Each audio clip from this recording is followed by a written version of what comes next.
तकलीफ दे सकता है, इसलिए कोप भवन तक अलग बनाया था। आजकल आप पूरे घर में 24 घंटे कोई भी बात खुला करते हो, गुस्सा करते हो, आपको मालूम नहीं है कि आप जब गुस्सा करते हैं तो रेड ऑरा बाहर निकलता है। कम से कम 3.5 महीने तक एक बार किए हुए गुस्से का परमाणु घर में व्याप्त रहता है, जो आगे से आगे बच्चों तक पहुंच के बच्चों में गलत आदतें, गलत व्यवस्थाओं को डालता है। बहुत लोग बोलते हैं कि आतंकवादी तकलीफ कर रहे हैं, भारत खराबी की ओर जा रहा है, भारत विनाश की ओर जा रहा है, दुष्ट चीजें भारत में भर गई। आप ध्यान रखना, इसमें हर एक नागरिक इसमें जिम्मेदार है, क्योंकि हमारे हर गुस्से के तरंग जब ब्रह्मांड में ऊपर जाते हैं तो सब एक होकर के जब एक नई आत्मा का जन्म होता है तो उस कर्म के अनुसार उसमें वो तरंग घुसती है और वो आतंकवादी बनता है। तो हर एक आतंकवादी को आतंकवादी बनाने में हम जैसे नागरिकों के गुस्से और कोप भी कारण बनते हैं। शास्त्रों में सुंदर रूप से इसके बारे में लिखा है, बन न सके भगवान अगर तुम कम से कम इंसान बनो, नहीं कभी हैवान बनो और नहीं कभी शैतान बनो। दीपक बन कर जल न सको तो अंधियारा भी मत करना, पुष्प नहीं बन सकते तो तुम कांटे बन कर मत रहना, कांटे बन कर मत रहना। भला किसी का कर न सको तो बुरा किसी का मत करना, पुष्प नहीं बन सकते तो तुम कांटे बन कर मत रहना। और अब आप देखें कि सुखमय घर के लिए आजकल आप जो भी इंटीरियर कराते हैं तो इंटीरियर में आपको खास ध्यान है कि अट्रैक्टिव हो मेरा घर, ये खास ध्यान में आता है। लेकिन वर्ण विज्ञान, शब्द विज्ञान, रूप विज्ञान, रस विज्ञान, ये सभी विज्ञान एक घर में लागू होते हैं। जैसे घर में पानी का स्थान कहाँ होना चाहिए, पेंटिंग किस रंग का होना चाहिए, कार आदि व्हीकल्स आपके घर के क्या रंग के होने चाहिए। अगर आपके घर में सुख शांति होना है तो इसमें 15% का भाग आपके गाड़ी का रंग तक रखता है। अगर आपका गाड़ी का रंग एकदम डार्क ब्लू है, डार्क ग्रीन है या कोई भी डार्क रंग का है तो समझना कि धीरे धीरे घर में हाइपर टेंशन और स्ट्रेस बढ़ने वाला है, क्योंकि ये गाड़ी का रंग बाहर जब घूमता है तो ब्रह्मांडीय व्यर्थ ऊर्जा को ले आके आपके घर में छोड़ता है। आप सोचते हैं कि कार के रंग में क्या पड़ा है, लेकिन वर्ण विज्ञान कहता है कि गाड़ी का रंग तक आपके भविष्य को निर्धारित करता है। तो कौन सी गाड़ी ऐसी है जो श्रेष्ठ है, जो आपके घर को सुखमय बना सकता है? Gold colour the toppest one, लेकिन वो अच्छा नहीं लगता है तो सिल्वर द सेकेंड वन सबसे बढ़िया है। जो रेगुलर नॉर्मली आपको पसंद आए तो व्हाइट कलर के बाइक, व्हाइट गाड़ियां, व्हाइट चीजें, ये आपके घर में सुकून और शांति लाने में पूर्ण रूप से, ये हंसने जैसी कोई बात नहीं है, ये 100% हमने प्रयोग की हुई बातें हैं। आप किसी बात को बहुत छोटा समझेंगे तो आपका जीवन छोटा बनता जाएगा। घर में जो डाइनिंग टेबल है इसका अगर ओवल शेप होता है, डाइनिंग टेबल ओवल शेप का, तो धीरे धीरे खाने की मात्रा घर में कम पड़ती जाती है। डाइनिंग टेबल का शेप तक इतना प्रभाव लाता है। अगर आपका डाइनिंग टेबल ओवल शेप का है तो धीरे धीरे आपका भूख मरता जाएगा, क्योंकि उसका साउथ, वेस्ट, नॉर्थ और ईस्ट चारों कोने कट गए हैं। तो धीरे धीरे आप उसके सामने बैठते हैं तो जो तरंग आना चाहिए भोजन की शक्ति से वो नहीं मिलने के कारण भूख मिटता जाएगा और भोजन कम पड़ने के कारण धीरे धीरे दुर्बल होकर रोगी बन जाएंगे आप। तो बेस्ट डाइनिंग टेबल वही है जो स्क्वायर ग्लास का है। डाइनिंग टेबल तक मायना रखता है, बेड तक मायना रखता है। आप जो सैंडलियर्स लटकाते हैं घर में, झूमर, ये झूमर 5, 7, 11 की संख्या की झूमर हो तो श्रेष्ठ रखता है। अगर 3 वाला झूमर कोई लटकाते हैं, बहुत सारे 3 लाइट वाले झूमर लटकाते हैं, अगर 3 वाला झूमर लटकाते हैं तो एक कोने का ऊर्जा कम पड़ने के कारण उस हाल में बैठ के पढ़ने वाले बच्चों की बुद्धि कमजोर पड़ के मंद हो जाते हैं। वहां बैठ के काम करने वाले पुरुष लोग भी मंद पड़ जाते हैं। झूमर तक मायना रखता है। ट्यूबलाइट आप घर में किस जगह लटकाते हैं वो दिशा मायना रखता है। कितने वाट का बल्ब लगाया है, उसका रंग क्या है, ये मायना रखता है। घर का पेंट मायना रखता है। आपके घर के बाहर की सीढ़ियां कितनी संख्या में है वो मायना रखते हैं। घर का जो दलीन बना है ये किस लकड़ी से बना है ये बहुत मायना रखता है। घर का मुख्य द्वार जरूर सागवान की लकड़ी से बना होना चाहिए। सागवान प्राण वायु को बाहर से खींच के अंदर फेंकने में सबसे ज्यादा समर्थ है, तो सागवान की लकड़ी से बना हुआ दलान हो। इस प्रकार के हजारों बातें मायने रखते हैं जिसका दूर दूर तक हम विचार नहीं करते। जब घर में टॉयलेट करते हैं आप, तो आप बैठते हैं तो जब मल विसर्जन करते हैं आपका मुख ऊर्ध्व में हो, यही सर्वश्रेष्ठ दिशा है, वरना धीरे धीरे बीमारी आती ही है। टॉयलेट में सीटिंग नॉर्थ फेसिंग होना बहुत जरूरी है, नहीं तो उनको छोटी मोटी बीमारी, सिर दर्द, पेट दर्द, क्योंकि मैग्नेटिक फोर्स के सामने बैठ के, नॉर्थ मैग्नेटिक पोल के सामने बैठ के जब मल विसर्जित करते हैं तो आंतड़ियों में श्रम नहीं पड़ता है, आराम से मल निकल जाता है। और बगैर श्रम मल निकलने से आपको कभी बीमारी नहीं आएगी, नहीं तो जोर देना पड़ता है। दातुन करना हो, दातुन पूर्व मुखी होके खड़ के करना चाहिए। कपड़े बदलना हो तो पश्चिम मुखी होके बदलना चाहिए। स्नान करना हो तो पूर्व मुखी स्नान करना चाहिए। लाखों बातें हैं, आपने घर की बात बोलने मुझे कह दी। अगर एक घर की व्यवस्था बताने जाऊं मेरे पूरे आयु नीमच में रहना पड़ेगा, क्योंकि घर ऐसा व्यवस्थित व्यवस्था है जिसके कोने कोने को समझना जरूरी है, जिसकी चीजों को समझना जरूरी है। जहां तक पुराने कपड़े हैं, बहनों में ये कंजूसी है, झाड़ू भी हो, नए झाड़ू 3 भले ही और लाए हुए हो, पुराना झाड़ू जो 2.5 फुट का था वो 6 इंच का नहीं हो जाए जब तक उसको रगड़ती रहेगी। पुरानी चीजों को तुरंत बाहर दे देना चाहिए, क्योंकि एक वस्तु घर में आता है तो वो धीरे धीरे परमाणु को खींचने लगता है, भले ही वो साड़ी का कपड़ा हो, झाड़ू हो, कोई भी वस्तु हो। जब पुराने वस्तु हो तो आपके गुस्से के परमाणु, आपके चिंतन के परमाणु, आपके दुख के परमाणु के कुछ असर तो उन कपड़ों में भी होते हैं। बहनें पूरा फट जाए उसके बाद ही काम वालियों को कपड़ा पकड़ाती है। जिस कपड़े को पहने तो काम वाली चांदनी जैसे दिखने लगे, ऐसे छलनी जैसे फटी हुई कपड़ा क्यों पहले ही दे दें तो एक दान का लाभ भी मिले और वो भी खुश हो कि मेरी मालकिन मुझे ध्यान रखती है। हम पूरा फटा टूटा हो, 300 साड़ियां अपने वार्डरोब में हो तो भी देने को मन करता है क्या?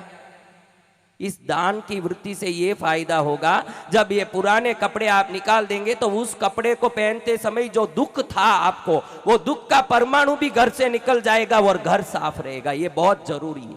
आप पुराने बहुत सारे कपड़ों को संगठित करके रख के खुश होते हैं कि मेरे पास इतना वस्तु है, उसमें दुख और गुस्से का परमाणु भी भरा है, इसको ध्यान रखना। इसीलिए तो मासिक धर्म के वस्त्रों को कई बार पहनने के लिए मना किया है शास्त्रों में कि इसमें वो परमाणु हैं। आप इस चीजों पर ध्यान रखें। और कहते हैं कि प्रेम में प्रेम की तासीर नजर आती है, और मुझे मेरे प्रेम में प्रेम की तासीर नजर आती है, और मुझे आपकी सूरत में भी गुरुदेव वसंत विजय की सूरत नजर आती है। अरे जरा गौर से देखिएगा इस चेहरे को, अरे जरा गौर से देखिएगा इस चेहरे को। अरे वसंत विजय गुरुदेव के चेहरे में तुम पद्मावती की मूरत नजर आती है। ऐसे गुरुदेव जिन्होंने कह दिया कि माता पिता की सेवा कर लेना तो निश्चित रूप से तुम्हारा कल्याण हो जाएगा। लेकिन ये मालव की माटी और ये नीमच नगर और नाकोड़ा मित्र मंडल तो यही गुरुदेव से प्रार्थना कर रहा है और कह रहा है क्या कि मेरे सिर पे रख दो गुरुवर अपने ये दोनों हाथ, हो मेरे सिर पे रख दो गुरुवर अपने ये दोनों हाथ। अरे गुरुवर हमको दीजिए जन्म जन्म का साथ, गुरुवर हमको दीजिए। खड़े होकर सभी से निवेदन, खड़े होकर गुरुदेव से आशीर्वाद मांगिएगा। भगवान तेरी आराधना मेरी जिंदगी की शान हो, एक एक यही वरदान दो मेरी आत्मा बलवान हो भगवन तेरी आराधना। मुझे सुख की कोई परवाह नहीं, दुख में भी निकले आ नहीं, बस सामने शैतान हो, मेरे प्राण भी कुर्बान हो भगवन तेरी आराधना। जिस मंत्र को सुनने से आपका मंगल होगा, आप सब हाथ जोड़ के सुने। किम कर्पूरमयं सुधारसमयं किम चंद्ररोचिर्मयं किम लावण्यमयं महामणिमयं कारुण्यकेलिमयं विश्वानंदमयं महोदयमयं शोभामयं चिन्मयं शुक्लध्यानमयं वपुर्जिनपते भूयात् भवालंबनं पातालं कलयन्दरां धवलेन आकाशमापुरेन् दिक्चक्रं क्रमयन् सुरासुरनिरश्रेणीं च विस्मापयन् ब्रह्माण्डं सुखयन् जलानि जलदेफेन जलालोलयन् श्रीचिन्तामणि पार्श्वसंवयसो हंसच्चिरं राजते पुण्यानां विपणिस्तमोदिनी मणिकामेव कुम्भे श्रणी मोक्षेणे श्रणी सुरेन्द्रकर्णी ज्योतिप्रकाशारिणीं दाने देवमणिनितो तप जनश्रेणी कृपाचारिणी विस्मानंद सुधाति निर्भव विदोषी पार्श्व चिंतामणि श्री चिंतामणि पार्श्व विश्व जनता संजीवनस्तमयां दुष्टता समवना चक्रमा चक्रिणा मुक्ति कीर्ति अस्त्योपर्वितं सिद्धिं मनोवांचितं दुर्दैवं दुर्तं चतुर्दिन भयं कष्टं प्रणष्टमवयस्या प्रणोतं प्रतापतं नवरोद्यमत्तामा जगज्जंगाल कलिकाल केलिदल्नो मोहांत विद्वांसकं नित्योद्योत्पदं समस्त कमला केलिकरं राजते सह श्री पार्श्व जनतनोहितकर चिंतामणि बात्मां विश्वव्यापी तमोहिनस्ति धरणीर्भोर्ला विकल्पांकुरो दारिद्र्याणि गजावली हरिशिशु काष्ठानि बहणेकणे पीयूषस्य लवोपि रोगिनि हम यद्यत्तता देवी भव मूर्ति स्फूर्ति मति सती त्रिजगति कट्टानि हर्तुं क्षमा श्री चिंतामणि मंत्रमो कुरुते तं ह्रींकार साराश्रितं श्रीमरमणमिनुपासकलितं त्रैलोक्य बच्यावहं दैत्या भूतविषभां विचारं श्री प्रभावाश्रयं सोल्लासंवसाङ्कितं जनपुलिङ्गानन्दतं देहिनां ह्रीं श्रींकार परं नमोक्षरपरं ध्यायन्ते योगिनो हत्पद्मे विनिवेश पार्श्वपतिपं चिन्तामणि शङ्किकं बाले वामभुजे च नाभिकर्यो पुर्यो भुजक्षेणे पश्चादष्टतले सुजशकृतं दैत्यार्भवार्यान्तो नवरोगा नैव शोका न कलकलना नारी मारी प्रचार नैवार्दिन समाधिर्न दूरदुर्तो दुष्टदारिद्र्यतानो नौशाक्यनो ग्रहाणो ना हरिकरे गणा व्यालवे ताल जाला जायन्ते पार्श्व चिन्तामणि दिवस प्राणिनां भक्तिभाजां गीर्वाण दुर्मदेन कुम्भमणस्य स्यांगने रिंगिनो देवदानवमानवाशविनयं तस्मै हितं ध्यायिनीं लक्ष्मी सत्यवचावचैव गुणिना ब्रह्माण्ड संस्थायिनी श्री चिन्तामणि पार्श्वनाथमणि संस्थौत्योध्यायति इति जनपति पार्श्व प्रदलित दुर्दौक प्रणति प्राणि सार्थ त्रिभुवन जनवान्ता दान चिन्तामणि शिवपद तरुबीजं बोधिबीजं तदादु उद्यद्भास्कर सन्निभं तृणेनं रक्ताङ्गराजसृजं स्मेरा शिम्बरदं कपालमभयं शूलं ददानं करे नीलग्रीवमुदार भूषणकरं चिन्तां जुगण्डोत्पलं बन्धुकारुणवासं वैरं वन्दे महाभैरवं पन्नगाधिपशेखरां विप्लारुणां भुजविष्टरां कुर्कुटोरकवागणामरुणप्रभां कमलाननां त्र्यम्बकां मृदाङ्कुशायतपाशदिव्यबलाङ्कितां चिन्तयत् कमलावतीं जपतां सलासतां फलदायिनीं सर्वमङ्गलमाङ्गल्यं सर्वकल्याणकारणं प्रदानां सर्वधर्माणां जैनं जयति शासनं बोलो चिन्तामणि पार्श्वनाथ भगवान की।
के चरणों में आता होता भव से पार। वसंत विजय गुरुवर को देखो, मेरे प्यारे गुरुवर को देखो, इसका प्रत्यक्ष प्रमाण है।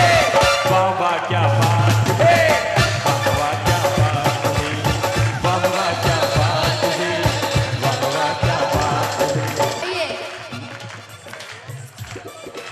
आज तुम्हारा दर्शन करने सेवक तेरे आए हैं, आज तुम्हारा दर्शन करने सेवक तेरे आए हैं।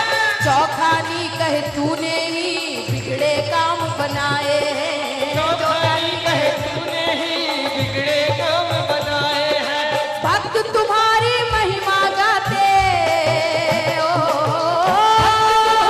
महिमा गाते, अरे भक्त तुम्हारी महिमा गाते, कीर्तन की ये रात है। जब गुरुवर हमारे साथ हैं तो डरने की क्या, तो उठा के दोनों जरा जोरदार ताली। वाह वाह क्या बात है, वाह वाह क्या बात है, वाह वाह क्या बात है। हनुमान जयंती आ गई रे, आ गई रे, आ गई। हनुमान जयंती आ गई रे, आ गई रे, आ गई रे। घर घर में खुशियाँ छा गई रे, छा गई रे, छा गई रे। जो होके दीवाना बाला की भक्ति में डोलेगा, मेरे बाला का जादू सर चढ़ कर बोलेगा, मेरे बाबा का जादू सर चढ़ कर बोलेगा।